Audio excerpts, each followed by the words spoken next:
ಬಂಟ್ವಾಳ ತಾಲೂಕು ಪ್ರಾಥಮಿಕ ಸಹಕಾರಿ ಕೃಷಿ ಮತ್ತು ಗ್ರಾಮೀಣಾಭಿವೃದ್ಧಿ ಬ್ಯಾಂಕಿನ 2025 ಮೇ 27ರವರೆಗಿನ ಆಡಳಿತಾವಧಿಯಲ್ಲಿ ಸಂಸ್ಥೆಯನ್ನ ಲಾಭದತ್ತ ಕೊಂಡೊಯ್ಯುವಲ್ಲಿ ಯಶಸ್ವಿಯಾಗಿದೆ.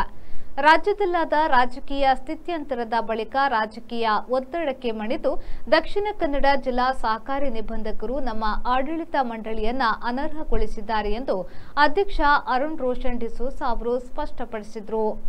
ಬಂಟ್ವಾಳ ಪ್ರೆಸ್ ಕ್ಲಬ್ನಲ್ಲಿ ಕರೆದ ಸುದ್ದಿಗೋಷ್ಠಿಯಲ್ಲಿ ಮಾಹಿತಿಯನ್ನು ನೀಡಿದ ಅವರು, ಜಿಲ್ಲಾ ಸಹಕಾರಿ ನಿಬಂಧಕರ ಈ ಆದೇಶವನ್ನು ಮೈಸೂರು ಪ್ರಾಂತ್ಯದ ಜಂಟಿ ನಿಬಂಧಕರಲ್ಲಿ ಪ್ರಶ್ನಿಸಲಾಗಿದ್ದು, ಈ ಮೇಲ್ಮನವಿ ತನಿಖೆಗೆ ಬಾಕಿ ಇರುವಾಗಲೇ ರಾಜ್ಯ ಉಚ್ಚ ನ್ಯಾಯಾಲಯದಲ್ಲಿ ಸಲ್ಲಿಸಿದ್ದ ರಿಟ್ ಪಿಟಿಷನ್ಗೆ ಹೊರಡಿಸಿರುವ ಆದೇಶದನ್ವಯ 10 ಸದಸ್ಯರುಗಳಾದ ಅರುಣ್ ರೋಷನ್ ಡಿಸೋಜಾ, ಸಂಜೀವ ಪೂಜಾರಿ, ಚಂದ್ರಶೇಖರ್ ಬಂಗೇರ, ರಾಜ್ಬಿ, ಚಂದ್ರಹಾಸ ಕರ್ಕೇರ, ಸುಂದರ್ ಪೂಜಾರಿ, ಲಿಂಗಪ್ಪ ಪೂಜಾರಿ, ವಿಜಯಾನಂದ, ಲೋಲಾಕ್ಷಿ ಶೆಟ್ಟಿ ಮತ್ತು ಲತಾ ಎಂಬವರ ಅನರ್ಹತೆಯನ್ನು ಅಮಾನತುಗೊಳಿಸಿ ವಿಚಾರಣೆ ನಡೆಸಲು ಜಂಟಿ ಸಹಕಾರಿ ನಿಬಂಧಕರಿಗೆ ನಿರ್ದೇಶಿಸಿದೆ ಎಂದು ಹೇಳಿದರು.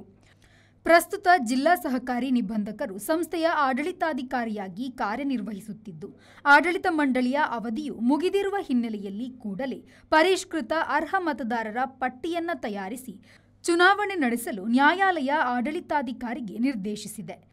ಅದರನ್ವಯ ಸಹಕಾರಿ ನಿಬಂಧಕರು ತಕ್ಷಣ ಪರಿಷ್ಕೃತ ಅರ್ಹ ಮತದಾರರ ಪಟ್ಟಿಯನ್ನು ತಯಾರಿಸಿ ಚುನಾವಣೆ ನಡೆಸಲು ಮುಂದಾಗಬೇಕು ಎಂದು ಅವರು ಒತ್ತಾಯಿಸಿದ್ದಾರೆ.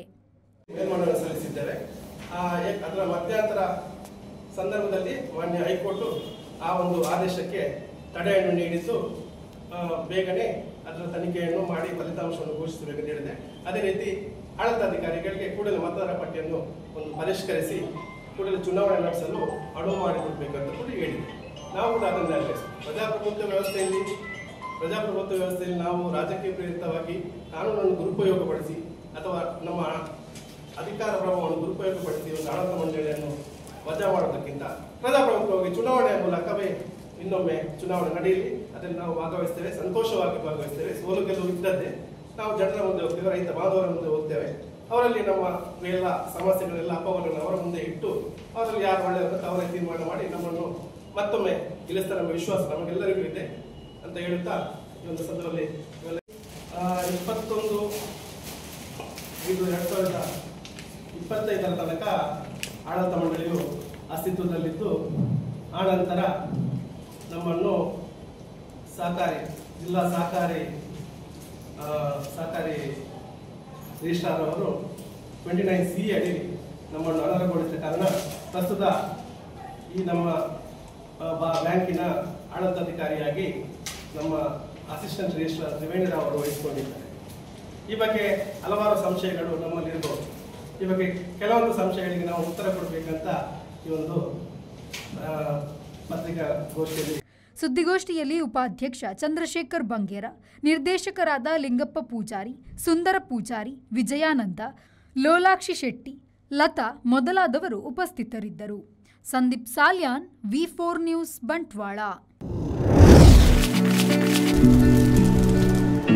Rice Spices started in the year 2019.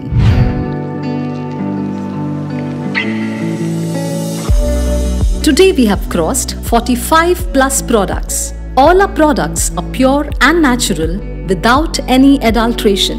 The products have authentic recipes. Process of preparation is also in a traditional way. We supply products to different supermarkets, retail shops, and we take up bulk orders for hotels and caterers.